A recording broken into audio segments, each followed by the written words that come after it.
Salut à tous et bienvenue sur cette nouvelle vidéo. Alors comme vous l'avez vu sur mon Instagram, aujourd'hui on va parler de l'actualité automobile. Lundi on a vu Ferrari, hier on a vu Lamborghini, aujourd'hui on va voir les 3 plus Peugeot. Ok, on a d'abord commencé par Ferrari. On a vu que je cherchais à voir quelle était réellement la héritière de la Ferrari.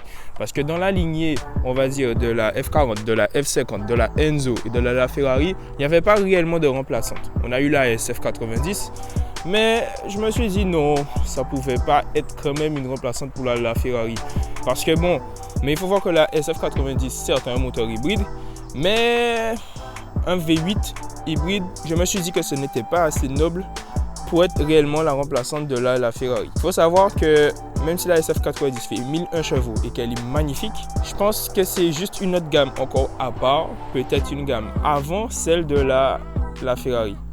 Il faut savoir quand même que c'est quelqu'un sur Instagram qui m'a souligné que justement récemment, Ferrari a sorti la SP3 Daytona. C'est une voiture qui a pu être aperçue à Monaco. D'accord, c'est une hypercar qui est aussi hybride et que Ferrari va bientôt commercialiser. Il faut savoir aussi qu'avec les spy shots que j'ai vus sur la chaîne de Derek, là je vous mets son Instagram juste ici, on peut voir que Ferrari va nous sortir bientôt 2 concepts. Il y a la remplaçante de la SF90, je pense que ce sera une autre gamme un peu plus énervée.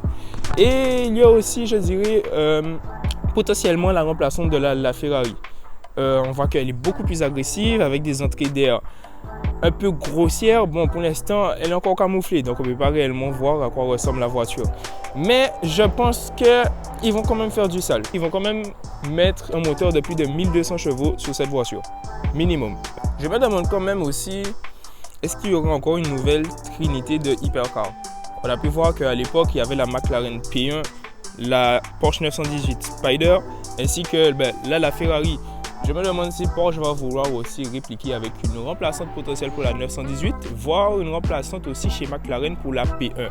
Jusqu'à aujourd'hui, je trouve que ce sont des voitures, elles sont magnifiques, ce sont mes hypercars préférés, même plus qu'une Bugatti Chiron. Je me dis, si Porsche et si McLaren arrivent à nous ressortir encore des monstres dignes de la P1 et de la 918, je pense que ça va peut-être marquer encore une nouvelle fois l'ère de l'automobile. Parce qu'à l'époque, ça fait déjà 10 ans quand même, c'était une tellement belle époque pour l'automobile de voir quand même qu'il y a 3 hypercars qui se disputent la première place, 3 hypercars où c'est les élites qui vont acheter ces voitures-là, ce n'est pas n'importe qui.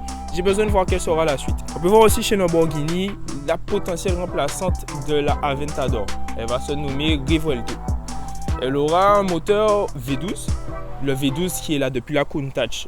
La Diablo, la Murcielago ainsi que l'Aventador, elle ne sera plus avec son moteur atmosphérique, mais elle sera maintenant avec un moteur hybride. Un moteur hybride qui va, je pense, développer quand même plus de 900 chevaux au minimum. Parce que bon, Lamborghini se sont limités récemment à 800 chevaux en moteur atmosphérique avec la Aventador Ultimae. Je me demande jusqu'où ils iront maintenant avec la Revuelto. J'espère juste qu'ils ne vont pas encore nous refaire un coup de la Aventador Ultime avec un autre design encore ultime. Parce qu'ils ont quand même pu sortir la Lamborghini Sian. C'est une Aventador avec une autre carrosserie. Certes qui annonce les futurs designs des Lamborghini. Mais en vrai, je ne pense pas que ça valait le coup de réellement acheter cette voiture-là. Quand même plus de 1 million d'euros pour avoir une Lamborghini Aventador à 400 000 euros. Est-ce que ça valait le coup? Je pense parce que les collectionneurs se sont arrachés cette voiture-là parce qu'elle était produite à très peu d'exemplaires. On peut voir aussi quelques rappels de la Huracan Technica, la dernière Huracan qui a été proposée par Lamborghini, qui commence aussi à souligner quelques rappels des prochains designs de Lamborghini. Mais bon, on peut quand même voir que cette Lamborghini Revuelto va quand même rendre hommage à la Aventador, notamment la Aventador Ultimae et la Aventador S, comme on peut voir sur la calandre. Aussi rendre hommage à la Lamborghini Sian et à la Lamborghini Huracan Technica. Reste plus qu'à voir quand est-ce qu'elle sortira. Moi je pense début année 2024, ils vont nous sortir un petit teaser qui va faire plaisir à tout le monde. On peut voir aussi maintenant chez Peugeot, ils ont sorti la phase 2 de la 508. Ok, mais particulièrement la phase 2 de la 508 PSE. Peugeot a abandonné la firme GTI, je ne sais pas pourquoi, parce qu'ils veulent être écolo. Donc ils se sont décidés à ouvrir Peugeot Sport Engineering, PSE. On peut voir quand même que cette voiture-là, la phase 2, est beaucoup plus jolie que la phase 1. Déjà que la phase 1 était une réussite, je la trouvais même aussi belle parfois que des Audi. Là, on peut voir que vraiment, ils viennent concurrencer. Ils ne viennent pas, je dirais, jouer. Ils ne viennent pas essayer de prendre la première place. Ils veulent vraiment la première place. Parce que Peugeot, notamment, quand ils ont changé leur logo, ils ont tout de suite changé aussi de marché. Ils sont toujours moins chers que les Allemands. Niveau qualité, niveau design et niveau aussi technologie, ils ne nous laissent pas quand même indifférents. Je suis déjà monté dans la nouvelle 308. C'est vraiment une voiture incroyable. Très agréable, très spacieuse, très belle, voire aussi belle qu'une Golf 8. Il faut savoir aussi que bientôt ils vont aussi changer le design de la 208 parce que bon, la 208 c'était quand même une réussite, un bon succès commercial face à la Clio 5, mais ils veulent quand même aussi rénover un peu le style.